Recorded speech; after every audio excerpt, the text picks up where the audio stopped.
Mohammad Sheikh Hafizur Rahman Curzon sir তিনি ঢাকা বিশ্ববিদ্যালয়ের আইন বিভাগের একজন অধ্যাপক এবং তিনি জুডিশিয়াল কাউন্সিলেরও প্রশিক্ষণ দেন, পুলিশ স্টাফের প্রশিক্ষণ দেন। তিনি বাংলাদেশের একজন বুদ্ধিজীবী পর্যায়ের একজন মানুষ। এছাড়াও আমাদের আরেকজন যে ছিল মঞ্জুরুল আলম পান্না স্যার, তিনি একজন সাংবাদিক, বিশিষ্ট সাংবাদিক।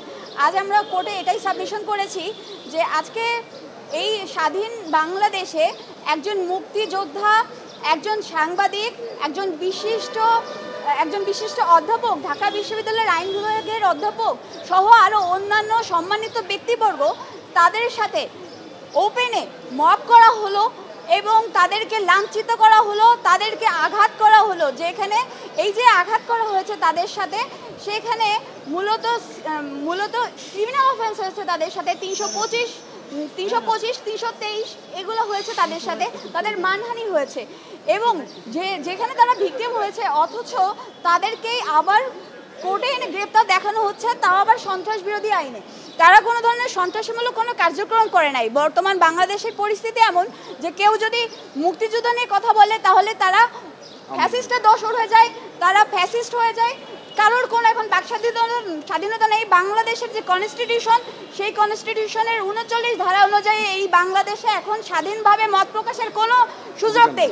আজকে যেই সাংবাদিক, মুক্তিযোদ্ধা এবং অধ্যাপক গ্রেপ্তার হলো, এর মাধ্যমেই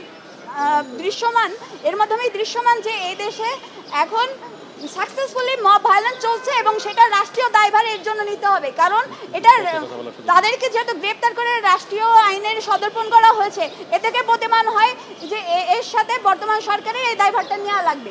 এবং আমরা বিজ্ঞাপনতে এটাই বলেছি যে তারা সম্পূর্ণ নির্দোষ এবং নিরপরাধ এবং আজকে যে আইনে তাদেরকে গ্রেপ্তার করা হয়েছে এই ধরনের কোনো রকমের কোনো কার্যক্রম তারা করেন নাই এবং তারা সম্পূর্ণ নিরপরাধ এবং নির্দোষ এবং এখানে কোনো ধরনের প্রাইমা ফেসি কেস নেই। আজকে এই 16 জনের পরিবার তারা দুঃখ ভারে তাদের এই যে যাদেরকে গ্রেপ্তার করা হয়েছে তাদের জন্য পথ চেয়ে আছে। তাদের কি অপরাধ তারা জানে না।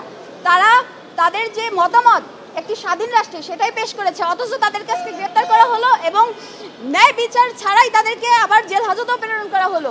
আমরা আশা করেছিলাম আমরা বিজ্ঞ আদালত থেকে ন্যায় বিচার পাবো, তাদেরকে জামিন প্রদান করা হবে, কিন্তু এ ধরনের কোনো কিছুই করা হলো না এবং তাদেরকে গ্রেপ্তার করা হলো কোনো ধরনের ডকুমেন্টস ছাড়া। এখানে আমরা যা দেখেছি সেটা পুরোপুরি আইনের শাসন এখানে ব্যাহত হয়েছে। এভাবে মিথ্যাভাবে অভিযুক্তদেরকে যেভাবে ক্ষতিগ্রস্ত করা হচ্ছে, এটা আসলে আমাদের রাষ্ট্রের জন্য মানহানিকর।